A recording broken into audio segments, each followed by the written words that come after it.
would that be important? Well, it was important because the scripture listed it out that he had a friend.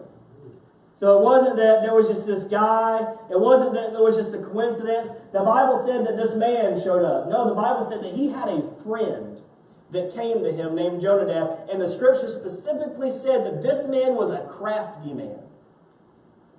So not only did Amon have a friend, and Amon seemed to have been doing pretty well, having the feelings that he loved this girl. But his friend shows up and said, hey, what's going on with you, man? What's happening in your life? He said, please tell me why you seem to be losing weight, why you seem to be sick, what's going on? Well, he had that puppy love feeling all of a sudden. He didn't want to eat a whole lot. Maybe he wanted to try to check his figure. I don't know. But he seemed like he was getting into this situation to where he was losing weight. And so Jonadab came up and he said, hey, what's going on here? And he said, well, just to be honest with you, I'm really in love with this girl Tamar. And he said, let me tell you what you need to do. He said, you need to pretend to be sick. You need to lie down in bed. And when you lie down in bed and you pretend to be sick, your father's going to come to you. The king's going to come to you. And he's going to ask you, what in the world's wrong? You say, I'm sick. Daddy, I'm sick. I don't want to go to school today. You ever heard that before? He said, I'm sick. He said, well, what you want me to do for you, babe? He said, send Tamar. Send her to make me something that I can just see her and I can eat it from her hand. And he said, okay. So he sent for her, and she came. What was going on here was that the fact that Amon was doing so well, but there was a friend that was there that was nudging him, that was pushing him, that was influencing him, that pushed him over the edge. And so while he was doing so well, and this friend came into the picture, and while he came into the picture, he started whispering into his ear. He said, this is what you need to do. He was not only crafty, but he was setting him up. And he said, you get her to come in there, and you get him to come. When she comes in there, he said, you go on and just have your way with her.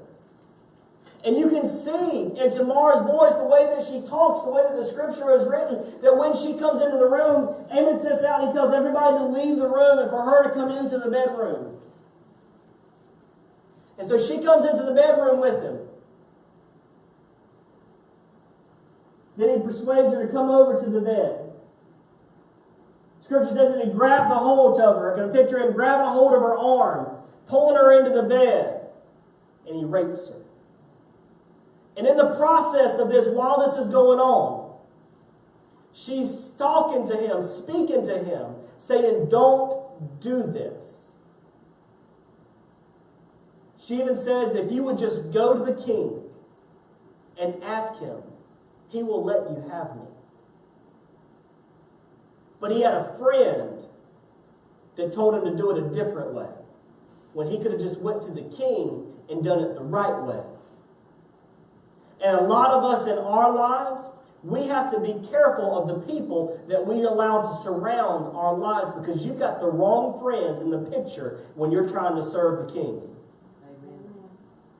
So you're trying to serve the king and you've got the wrong friends that are surrounding you in your life, and they're setting you up for failure.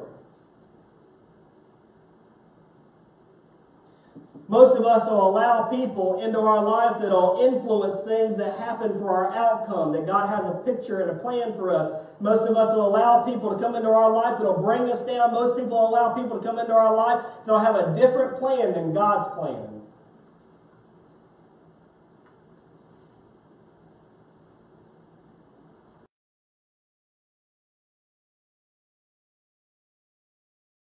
He should have this, and this is the way things should go, and this is the way things should be. And Jonadab pretends and tells him to pretend, and he does it. He follows through with this whole plan, hook, line, and sinker.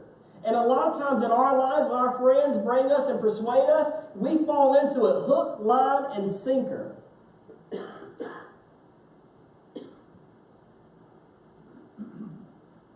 But most of you, when you thought about it before you heard this story today, because a lot of you probably never heard the story before, most of you probably thought, well, you know what? Friends are just friends. I'm better than that. But you really don't understand the influence that the people in your life that surround you, you don't understand the influence that they have in your life day in and day out. And this is a prime example of the influence that